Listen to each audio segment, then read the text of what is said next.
Okay, guys, this is the Angry Prepper. Thank you for watching the Angry Truth channel. So, this video, we're going to discuss, it's called War for a Reason.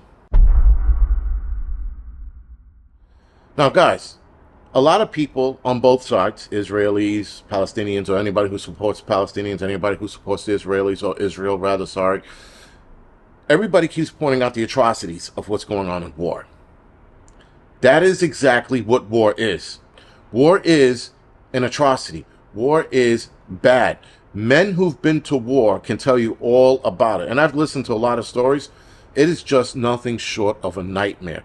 Hence the phrase, war is hell. Right? Because the atrocities that you see are things you will never see, obviously, in the day-to-day or the normal life. Now, unless you're like a cop in a fucked up city somewhere, you will see some crazy nonsense. But to see that mess every day that you're at war, to see body parts and dead bodies every day that you're at war, it is why they call it war. Now, granted, guys, a lot of people are like, well, they shouldn't be doing that. There's no rules to war. Seemingly, people think there is, with the whole Geneva Convention and all that, but that goes out of the window, guys, when you have terrorist organizations involved in this war. They don't have to abide by the Geneva Conventions because they are not recognized as a military. They're just a group of dudes doing bad shit. So to sit there and keep nitpicking what's going on and what's going wrong with war, yeah, granted, Israel should take a better stance and not use the white phosphorus, bombs when they were bombing Gaza Strip. Fine. Hook whoever was responsible up on war crimes in regards to that because they are a recognized military. But when people are like, well, they're doing this, they're doing that, what do you expect? Did you expect Hamas to come in and be like, hey, guys, how do you prefer to get killed? Bullet or your head chopped off? You don't want to be burned alive? All right, that one over there doesn't want to. That shit don't happen in war. It's fucking hell for a reason. People become savages in war, good or bad, bad or good.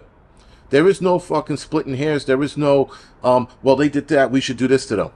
Yes, the Israeli military should take the higher ground on a lot of things and just, combat under the Geneva Convention, but you're going up against savages. You can't expect savages to understand rules of engagement. They don't understand that. Hence is why Hamas did what they did last Saturday when they set it off the way they set it off, when they were killing innocent people who had nothing to do with what was going on.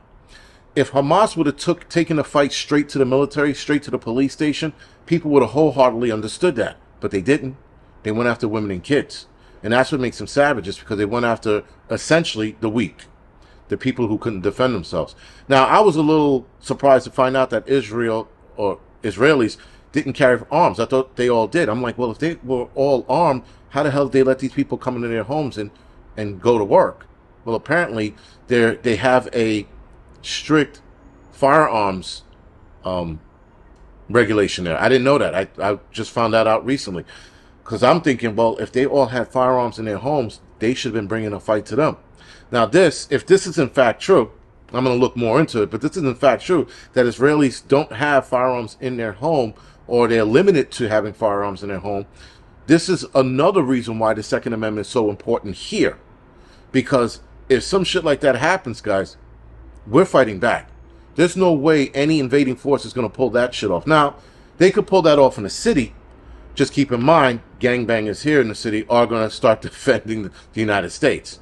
As much as gangbangers like, fuck America, fuck this and that third, they see dudes coming in on paragliders and all kinds of shit. Even bangers are going to get involved and be like, no, this isn't happening, and start fucking plugging holes. So, again, guys, war is hell.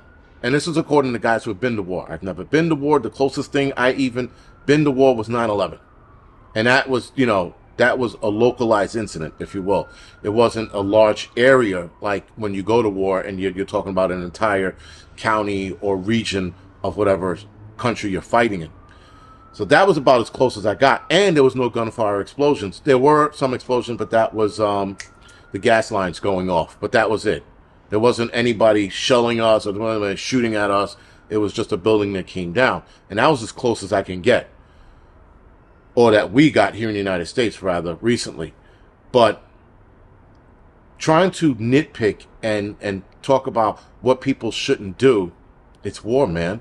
It's what it is. It's always going to look nasty. There's never going to be this rule you should follow. Yes, the Geneva Convention allows you not to shoot prisoners once you have them binded, right? It's not allowed. It allows you not to shoot women and kids. Understood, right? But still, when people like Hamas is doing this, what did you expect from a savage group? Did you expect them to come in fucking nice and ask people how they wanted to be killed? No. So people are saying that it is to be expected that these savages are going to act like savages. People need to stop being surprised and stop crying about how they're behaving.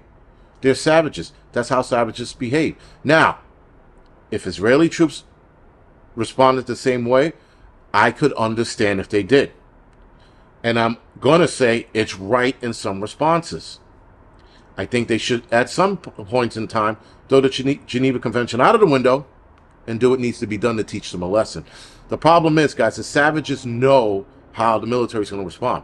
And they know that they can drop their weapons and throw their hands up, and they're not military. Recognized military is not allowed to shoot. In theory, they're not allowed to shoot.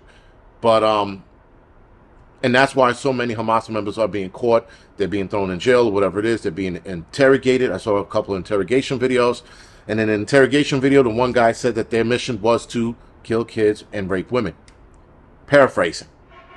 So again, you're going up against savages. But that does not mean that Israel should bomb the shit out of the Gaza Strip and kill the women, innocent women and kids and men on that side. Not everybody's Hamas. And I thought they knew this, and I'm pretty sure they do. But again, they responded out of emotions. So, guys, bottom line to this, war. This is what it is, and this is what it looks like. We cannot sit there and be surprised at what Hamas is doing, and we can't be angry at what Israel's doing. Granted, they should be following rules, but you can't be pissed at them either because they're responding emotionally, which they shouldn't be. But that's hard to say that when you're in the middle of getting shit thrown at you, bullets flying over your head, and explosions right next to you. It's hard. Again, it's easy to get fucking emotional in war, but for us to sit there who are sitting on the sidelines and pointing fingers at who's doing what bad, we don't have a fucking say in it. We're not in that war. So if you're not going to join that war, if you're not in that war, you don't have a fucking thing to say. No matter what side you're on. If you're on the Palestinian side or the Israel side, you don't have a fucking argument because you're not there helping out and you're not there fighting. So when you see the shit that you see, just expect it to be a lot worse in the near future. We're going to see some horrendous shit. We're going to see some horrendous videos. It is what it is. People were doing that shit with the Ukraine war. Oh, look what the Ukrainians are doing to the Russians. Look what the Russians are doing to the Ukrainians. It's fucking war. It's nasty. It's not nice. There's no fucking pillow fights and shit. It is war. It's supposed to look like shit. That's what every battle since humans learned how to fight has been. It's been nasty and disgusting for the duration of the human race's existence. And it will continue to be that. People need to understand that. That's why they call it war. Anyway, guys, this is The Angry Prepper. Thank you for watching the Angry Truth channel.